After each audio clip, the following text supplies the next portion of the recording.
Здравствуйте! В эфире информационная программа «Настоящее время. Азия» с главными событиями дня. В пражской студии я Динара Аргин. Сегодня в программе. Талибы штурмуют Кундуз, стратегический город на севере Афганистана, до таджикской границы 70 километров. Количество боевиков исламского государства за полгода удвоилось. В Сирии и Ираке воюют тысячи выходцев из Центральной Азии и России. Более 2000 боевиков находятся на территории Сирии, выходцев из бывшего Советского Союза. Есть угроза, что они к нам вернутся. Генералы песчаных пляжей не умеют ни читать, ни писать, деньги распознают по цвету купюр. Сколько денег заработала? 300, 20, 300, 100. Самый честный водитель маршрутки в мире. В Екатеринбурге таджикский гастарбайтер вернул хозяевам сумку, в которой было целое состояние. Когда уже приехал в гараж, посмотрю, думаю, может, мне подойдет. Я открываю, а там конверт. Кровавая луна над миром. Конца света не случилось, но его обсуждение в интернете продолжается. Боевики движения «Талибан» штурмуют административный центр афганской провинции Кундуз. Бои там начались в понедельник в 3:30 утра. Талибы начали наступление одновременно с нескольких сторон, захватили уезд и атаковали сам город Кундуз. В результате часть правительственных сил оказалась в окружении. Поступают противоречивые сообщения о захвате 200 заложников в местном госпитале. Кундуз является важной стратегической точкой на карте Афганистана. Он находится на севере страны и граничит с Таджикистаном. По мнению экспертов, если талибам удастся взять контроль над этой провинцией, усилия по борьбе с талибами афганских войск и международных сил во многом окажутся перечеркнуты. Бои происходят в непосредственной близости от границ сразу нескольких стран Центральной Азии. Между тем, по оценкам «Нью-Йорк Таймс», количество иностранных боевиков, воюющих за так называемое исламское государство, резко возросло. За полгода оно фактически удвоилось с 15 тысяч до 30 тысяч человек. Как попадают в Сирию боевики из Центральной Азии и России? В репортаже Адилета Бектурсунова. Ош, Баткен и Джалалабад – крупные города южных рубежей Кыргызстана, граничат с Узбекистаном и Таджикистаном. В так называемой Ферганской долине тесно переплетены языки и культуры разных народов. С начала 2010-го активно набирают обороты такие группировки, как Исламское движение Узбекистана и Хизбут-Тахрир. Новости из этих городов напоминают сводки с войны. Южные области Кыргызстана с недавних дней стали кузницей кадров для джихадистов. Именно эти регионы среди других областей республики лидируют по количеству граждан, воюющих сегодня на стороне сирийских боевиков. В конце 2014 года нами был задержан один гражданин Кыргызской республики, уроженец города Оша, который в Стамбуле переправлял наших сограждан и за 6 месяцев переправил около 50 наших граждан через Стамбул в Сирию. Основные причины, которые заставляют кыргызстанцев уезжать в самое пекло ближневосточной войны, эксперты отмечают чрезмерную исламизацию населения и отсутствие образования. Для радикальных проповедников это отличная почва для вербовки новых сил в ряды ИГИЛ. В исковерканной форме они преподносят каноны ислама, Коран, эти суры Корана, они свободно его трактуют и преподносят этому человеку, и под этой трактовкой они вбивают в голову чуждую идеологию, экстремистскую идеологию. В группу риска эксперты также относят социально уязвимую часть населения. Экономические трудности, безработица и нищета толкает молодежь ехать на заработки в Сирию. Нередки случаи, когда отправляются на войну целыми семьями. Суммы варьируются от 1000 до где-то $5000 вот в этом формате, как обещание. Турция, которая является перевалочной базой на пути в Сирию, имеет с Кыргызстаном соглашение о безвизовом режиме. По этому маршруту переправились в зону боевых действий по меньшей мере десятки людей. Отлаженный маршрут есть и для трудовых мигрантов, живущих в России. Когда говорят через Россию, я бы поставил вопрос несколько шире. Северный маршрут – Россия, Турция и что-то еще. Или южный маршрут.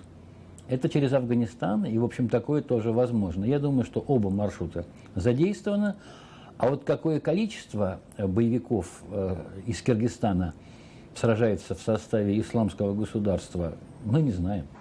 Сегодня в Москве, в аэропорту Домодедово, за что задержаны? по подозрению участия к присоединению к террористической группировке. Вскоре после появления этого допроса в сети кыргызстанцы бурно заговорили о новом явлении – секс-джихаде. Как оказалось, из Кыргызстана в сексуальное турне по сирийским городам отправились более 30 женщин. Вот исповедь одной из жертв пропагандистской авантюры. Марзият, проведя целый месяц в зоне боевых действий, с трудом удалось сбежать от радикальных исламистов. Я поняла, что там нет никаких законов шариата. Мусульмане убивают мусульман. Меня обманным путем вывезли и держали почти в заперти. Для пополнения своих рядов исламские радикалы используют социальные сети. Вербовщики выходят онлайн, предлагая непосвященным познать смысл жизни и призывают к джихаду. И эта схема, учитывая активное вовлечение новых людей в ряды ИГИЛ, работает исправно. Адилет Бектурсунов, в настоящее время Кыргызстан. Президент России Владимир Путин накануне своего выступления в ООН подтвердил, что в Сирии среди боевиков исламского государства воюют несколько тысяч выходцев из России. Более 2000 боевиков находятся на территории Сирии, выходцев из бывшего Советского Союза. Есть угроза, что они к нам вернутся. Так чем ждать, пока они к нам вернутся? Лучше помочь Асаду бороться с ними там, на территории Сирии. Также Владимир Путин исключил любую возможность участия российских войск в сирийском конфликте. Это заявление прозвучало на фоне многочисленных подозрений и обвинений в адрес России со стороны западных стран, которые считают, что Россия напрямую участвует в сирийской гражданской войне на стороне Башара Асада. Запад считает, что Российская Федерация создает новые военные базы в Сирии и осуществляет туда беспрецедентные военные поставки. Вот что Путин сказал в ответ. Россия не будет участвовать ни в каких войсковых операциях на территории Сирии или в других государствах. Во всяком случае, на сегодняшний день мы этого не планируем. Но мы думаем над тем, как интенсифицировать нашу работу и с президентом Асадом, и с нашими партнерами в других странах. В московском аэропорту Шереметьево уже третью неделю держат сирийских беженцев, семью из 6 человек. Российские спецслужбы обвиняют их в незаконном пересечении границы и угрожают уголовной ответственностью. На прошлой неделе их историей занялись активисты Комитета помощи беженцам «Гражданское содействие». С подробностями Беата Бубенец. Мы практически здесь живем уже с мужем. Здесь. Мы рано утром приезжаем, вечером уезжаем, думаем, какие-то результаты нам будут.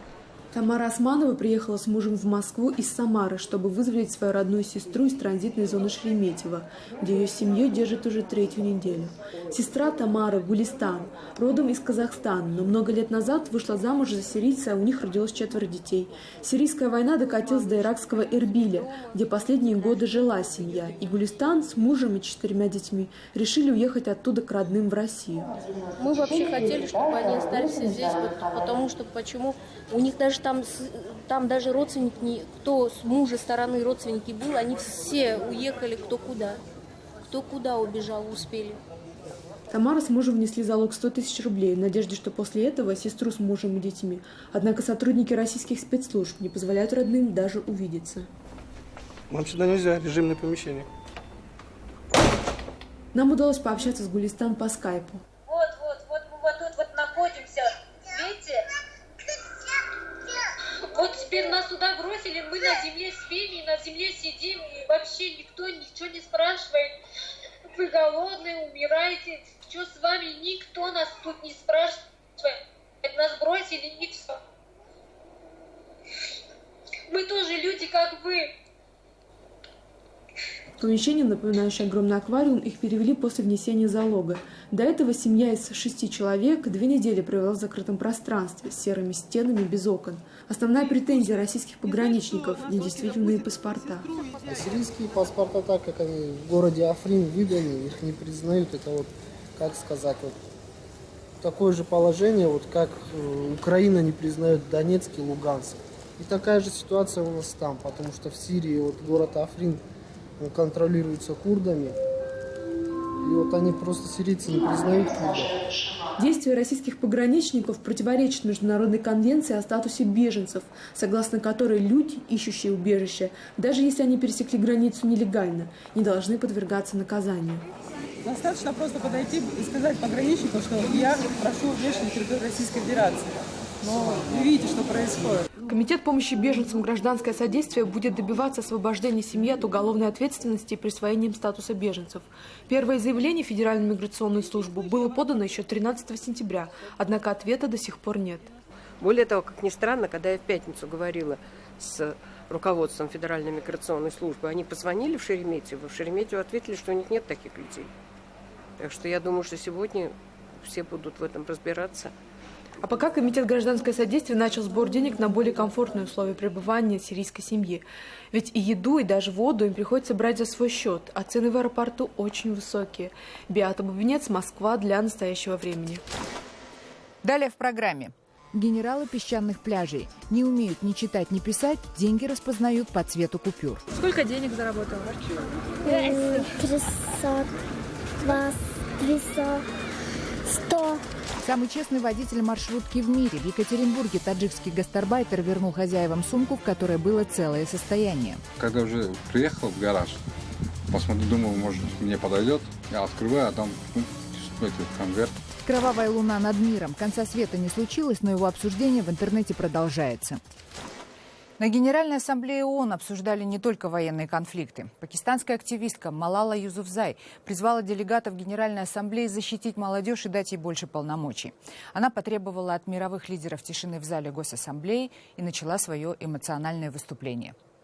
Before I start, I would like this environment to be a bit quiet and that people pay full attention to what the youth is asking here.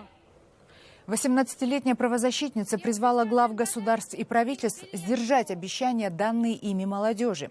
В частности, она заявила, что молодежь нуждается в бесплатном и качественном образовании. Во время выступления рядом с Малалой стояли юные представители всех 193 государств, членов ООН. Мир узнал о Малале Юсуфзай в 2009 году благодаря блогу, который она писала для BBC. Девочка подробно описывала свою жизнь при режиме талибов и делилась своими взглядами на развитие образования для девочек. Ей тогда было всего 11 лет. 3 года спустя правозащитная деятельность едва не стоила Малале жизни. Террористы расстреляли ее в упор, но Малале удалось выжить. В 2014 году ей была вручена Нобелевская премия. Вопрос образования не менее актуален и для кыргызских детей. Вместо школы они выходят на работу, чтобы помочь своим семьям. Их можно увидеть с наполненными тележками на местных базарах или торгующими в многолюдных местах. Одной из них курортная зона на озере Иссык-Куль. Там тысячи детей в разгар туристического сезона выходят на пляжи торговать кукурузой, рыбой и сладкой ватой. Некоторым из них чуть больше 4 лет. Подробнее Джибек Бегалиева. Пляжные селфи, полеты на параплане и другие развлечения. Туристы на Иссык-Куле, как правило, видят только одну сторону курорта. Таких детей, как Даниль, торгующих на берегу рыбой, вареной кукурузой или сладкой ватой, отдыхающие словно не замечают. Жарко, ноги вязнут в песке, хочется пить всегда. Я продаю сладкую вату 2-й год. Беру 1 пакет по 7 сомов. Продаю за 20 сомов. В среднем зарабатываю за день 130-150 сомов. Это $2-3. Часть выручки снова отдаю за товар. Вату Даниль покупает у Гульмира. За небольшую плату женщина позволяет ему жить в своей палатке. Мне нетрудно помогать ей. Зато у меня есть некоторые привилегии. Я уже набил руку и считаюсь одним из лучших продавцов. Как раньше, вату уже не ем. Иногда, когда я был голоден, я мог случайно съесть почти всю вату. Сейчас я собираю деньги, чтобы через неделю выплатить кредит, который взяла мама. В 7 утра у палатки начинают собираться дети за товаром. Каждый шарик из ваты маленькие коммерсанты осматривают очень внимательно. Попадется смятый или сморщенный – не купят. За привычными хлопотами каждый занят своими, совсем не детскими мыслями. Я решил, что я сам себе куплю тетради и книги. Надо помогать семье. Вначале я стеснялся, молча ходил по пляжам. А сейчас туристы меня часто отгоняют, говорят, не ори по духам. Все это нужно терпеть, потому что нужны деньги. Байдуэлет рассказывает, что ребята помладше, иногда забыв про вату, идут купаться. И тогда их товар, конечно, пропадает. Есть среди них и совсем маленькие. Купюры, такие малыши, различают только по рисунку. Ты раньше продавала вату? Да. Когда? Когда 1 класс была. Сколько денег заработала? 300, 20, 300, 100 и 90. Часть выручки, или в лучшем случае несколько пакетов сладкой ваты, детям приходится отдавать местным ребятам. В некоторых пансионатах даже существует целая система поборов. По этой и другим причинам в этом году правительство Кыргызстана запретило работать детям в курортной зоне. Однако из-за того, что жители региона живут на летние заработки круглый год, не работать малыши просто не могут. По официальной статистике в детский труд вовлечено около 30% несовершеннолетних. По неофициальной гораздо больше. Им трудно живется, действительно, что они вынуждены уже с такого возраста работать. Они еще должны быть в детстве. Они еще должны отдыхать, ни о чем об этом не думать. Они должны быть беззаботное. Детство должно быть радостное и беззаботное. Играться, развиваться. О том, что можно не работать, Даниэль вспоминает, когда видит своих сверстников. Рассказывает, что когда продаст много сладкой ваты и выплатит кредит, обязательно откроет свой бизнес. И тогда ни ему, ни его больной маме больше не придется работать. Джубек Бегалиев, Азат Интумаков. Для настоящего времени из Кыргызстана. Инициативы Минздрава России в сфере борьбы с ВИЧ и СПИДом вызывают в последнее время неоднозначную реакцию. Прежде всего у самих врачей. Как лечат СПИД в России и Америке, сравнивала наш корреспондент Ануш Аветисян. «Я прожил еще 1 год. Я так благодарен», пишет 73-летний Джек, который живет с ВИЧ-инфекцией уже 22 года. История пожилых людей, для которых жизнь – это больше, чем ежедневная борьба с болезнью, стала темой выставки, организованной американской компанией Walgreens. Эта передвижная выставка побывала уже в Чикаго, Майами, Сан-Франциско, Нью-Йорке и Вашингтоне. Именно в этих городах США проживает наибольшее число людей с ВИЧ-инфекцией. Организаторы выставки рассказывают, что это не только форма борьбы со стигмой, но и способ продемонстрировать молодым ВИЧ-инфицированным людям, что они такие же, как и все, а со СПИДом можно бороться. 12 историй, которые здесь представлены, это не единичные случаи, а скорее отражение усилий по борьбе со СПИДом в нашей стране. Несколько десятилетий назад мы не думали, что скоро при разработке методов лечения ВИЧ мы будем иметь в виду проблемы, типичные для пожилых людей. ВИЧ-инфицированные люди интегрированы в общую систему здравоохранения. В то время как в США появляются гериатрические больницы для ВИЧ-инфицированных, в России основной процент заболеваемости ВИЧ приходится на молодых людей. Зачастую болезнь осложняется наркоманией или гепатитом, и как результат – низкая выживаемость больных с ВИЧ. Тем временем статистика распространения инфекции в России сопоставима с числом заболевших во всей Европе. Профессор университета Джорджа Вашингтона Нателла Рахманина в течение нескольких лет делилась американским опытом наблюдения и профилактики ВИЧ-инфекции с российскими врачами. Однако в связи с закрытием на территории России отделений западных НКО, которые участвовали в борьбе с распространением ВИЧ-СПИДа, американо-российское сотрудничество в этой области застопорилось. Мало того, российские власти объявили о планах по импортозамещению препаратов для ВИЧ-пациентов. В Роскомнадзоре настаивают, что российские лекарства достаточно эффективны и со временем смогут заменить зарубежные. Я знаю, что, к сожалению, в настоящий момент русский рынок в основном ориентированный на иностранные препараты. Когда нарушается его доставка, резко нарушаются поставки ВИЧ-препаратов нашим больным. Когда я начинаю упоминать новые современные препараты, те, которые доступны мне в моем арсенале, в большинстве случаев я слышу ответ: у нас их нет. Другую российскую инициативу по борьбе со СПИДом, представленный в Госдуму законопроект об обязательном тестировании на ВИЧ перед свадьбой, Нателла Рахманина назвала бессмысленной попыткой введения госконтроля. Если государственная система начинает диктовать такого рода условия, она же должна обеспечить затем и условия, в которых люди будут справляться с этой ситуацией.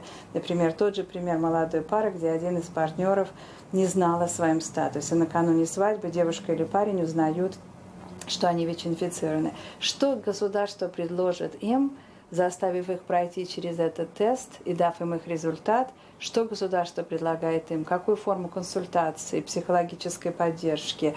Будут ли попытки оставить эту пару вдвоем? Россия, несмотря на систему предоставления бесплатной медицинской помощи ВИЧ-инфицированным, еще не готова самостоятельно справляться с эпидемией, отмечают эксперты. Среди главных препятствий – отсутствие в России препаратов нового поколения, изоляция ВИЧ-инфицированных из общей системы здравоохранения и отношение общества к ним как к изгоям.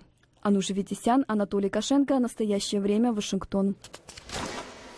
В Екатеринбурге таджикский гастарбайтер, который работает водителем маршрутки, обнаружил в салоне сумку, где находилось около 1 миллиона рублей. К удивлению многих, он нашел хозяев и вернул им потерянные деньги. Подробности в репортаже Екатерины Пономаревой. В аэропорту есть на выход? У этого рядового водителя микроавтобуса из Екатеринбурга, 47-летнего Равшана, в далеком Таджикистане большая семья, кредиты и долги. Недавно он чуть не стал миллионером и мог одним движением руки решить финансовые проблемы. Однажды в конце смены мужчина нашел в салоне сумку. Где же там была? Я посмотрел, дверь засунул и в машину. А когда уже приехал в гараж, посмотрел, думаю, может мне подойдет. Я открываю, а там этот конверт, не конверт, там бумага там. С этим, как его, запиской там. Запиской Равшан называет расписку о продаже мотоцикла. В нее были завернуты 852 тысячи рублей. Это почти 13 тысяч долларов. Чтобы накопить такие деньги, ему, мигранту, баранку придется крутить года 4. Лично у меня на родине год бы вот так бы хватило. Без нигде не работать, ничего. И машину купить, шикарно жить. Но разбогатеть за чужой счет он и не думал. По адресу, что был указан в расписке, нашел хозяев коричневого портфеля. Встретила Равшана пожилая пара глухонемых. Они чуть не разговорились. Я не знал, что они там руками машут. Я думал, с первым, ладно, одной зуб болит, а вторая, ты что, говорю, молчит. Она, оказывается, этим бумажкой, оказывается, этим, блокнотом ходит.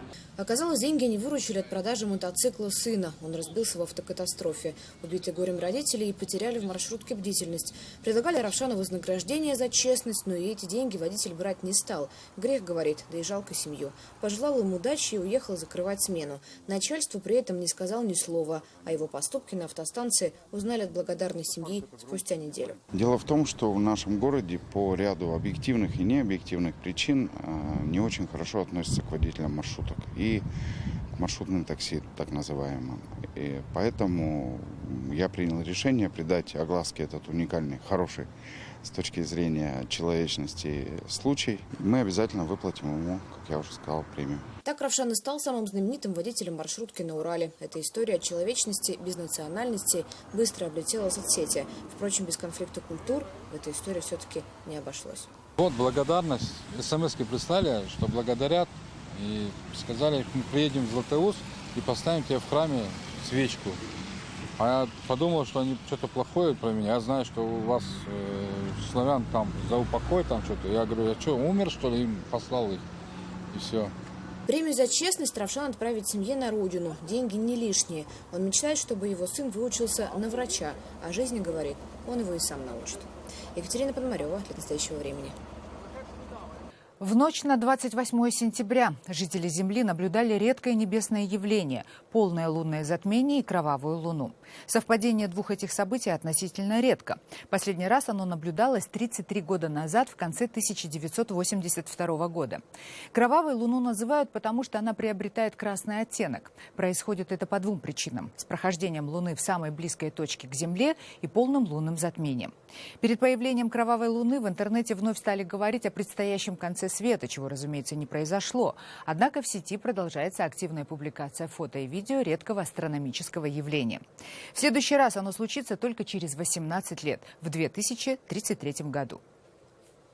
Это были все новости, о которых мы хотели вам рассказать. Читайте нас в социальных сетях и на сайте currenttime.tv. Мы встретимся с вами завтра в это же время. Всего доброго.